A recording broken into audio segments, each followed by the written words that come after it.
আসসালামু আলাইকুম প্রিয় দর্শক, স্বাগত জানাই টুনটুনি রান্নাঘরে। এই মৌসুমে চারিদিকে দেশি টমেটোগুলো খুব সহজেই পাওয়া যায়, আর এই টমেটোর চাটনিটাও খেতে দারুণ। অনেকভাবেই চাটনি তৈরি করা যায়। আমি খুব মজার একটি টমেটোর চাটনির রেসিপি আজ করে দেখাচ্ছি। ভালো লাগলে লাইক, কমেন্ট ও শেয়ার করতে পারেন। ধন্যবাদ জানাচ্ছি আমার সাবস্ক্রাইবারদের। যারা এখনও টুনটুনি রান্নাঘর সাবস্ক্রাইব করেননি তাদের অনুরোধ করছি নিচে লাল রঙের সাবস্ক্রাইব লেখা বাটনটিতে ক্লিক করে পাশের বেল আইকনটি ক্লিক করবেন। তাহলে মজার সব রেসিপি আপনি পাবেন সবার আগে।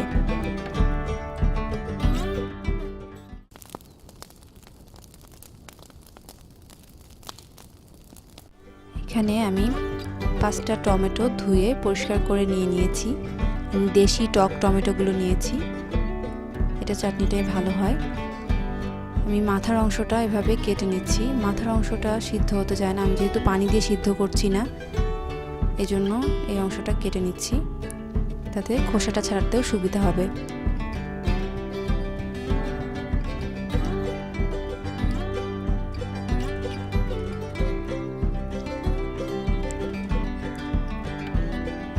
একটা পেঁয়াজ কুচি করে নিচ্ছি। ধনেপাতা লাস্টে কিছুটা দিতে হবে, সামান্য আমি একটু কুচি করে নিচ্ছি। আমার কাছে তেঁতুলের চাটনি আমার চ্যানেলের রেসিপি আছে। এছাড়া আরও অন্যান্য চাটনির রেসিপির জন্য উপরে ডান দিকে আই কার্ডে ক্লিক করুন, ডেসক্রিপশন বক্সে লিঙ্ক দেওয়া আছে, চাইলে দেখে নিতে পারেন।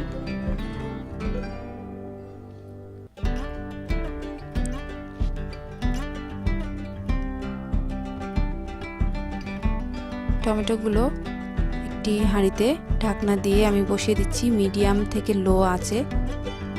5 মিনিট পরে একটু উল্টে দিব।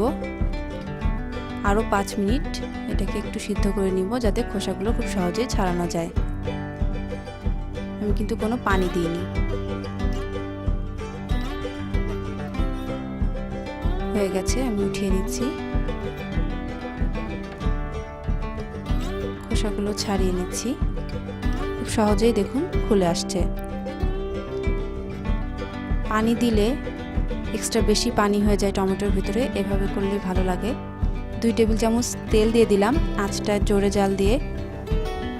শুকনা মরিচ 4টা ভেঙে দিয়ে দিচ্ছি। আপনারা যদি ঝাল পছন্দ না করেন সেক্ষেত্রে ভেঙে দিবেন না, ভেঙে দিলে ঝালটা বাড়তে থাকে।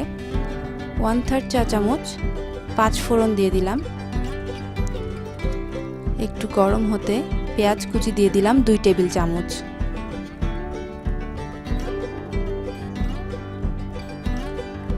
লবণ দিয়ে দিলাম 1/2 চা চামচ।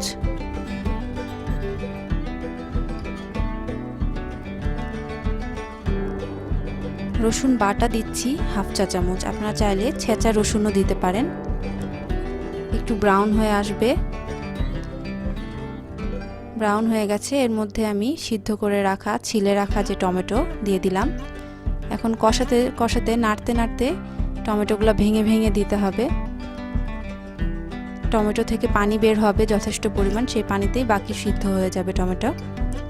কষাতে থাকতে হবে, আর আস্তগুলো ভেঙে ভেঙে দিতে হবে এভাবে। আমি যেহেতু এক্সট্রা পানি দিয়ে সিদ্ধ করিনি, এই পানিতেই চলবে। আর একটু সামান্য লবণ দিয়ে দিলাম 1/3 চা চামচ, আর 1/2 চা চামচ লাল মরিচের গুঁড়া দিয়ে দিলাম। ভালো করে কষিয়ে নিব, কষাতে থাকবো আর ভেঙে দিতে থাকবো টমেটোর আস্ত অংশগুলো।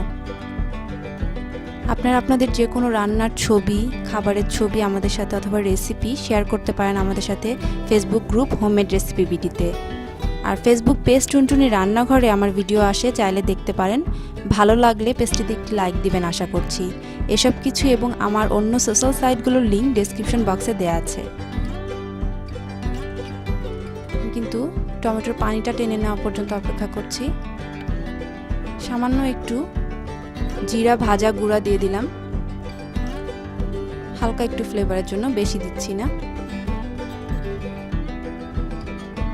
সামান্য 1 চিমটি পরিমাণ চিনি দিয়ে দিলাম। চিনিটা বেশি দিবেন না, সামান্য একটু। আর 1 টেবিল চামচ ধনিয়া পাতা দিয়ে দিলাম। চিনিটা কিন্তু বেশি না যে মিষ্টি হয়ে যাবে এমন না, টক, শুধু টকটাকে আরেকটু মজাদার করার জন্য সামান্য একটু চিনি দিয়েছি।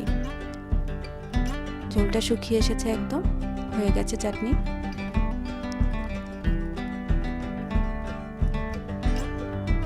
আমি চুলাটা অফ করে দিচ্ছি। নিয়ে নিচ্ছি সার্ভিং ডিশে। এটা আপনারা ভাত, খিচুড়ি অথবা রুটির সাথে সার্ভ করতে পারেন। কেমন লাগলো এত সহজ টমেটো চাটনির রেসিপিটি কমেন্টে জানাতে ভুলবেন না। প্রতি বুধবার রাত 9টায় মজার রেসিপিটি পেতে চোখ রাখুন টুনটুনি রান্নাঘরে।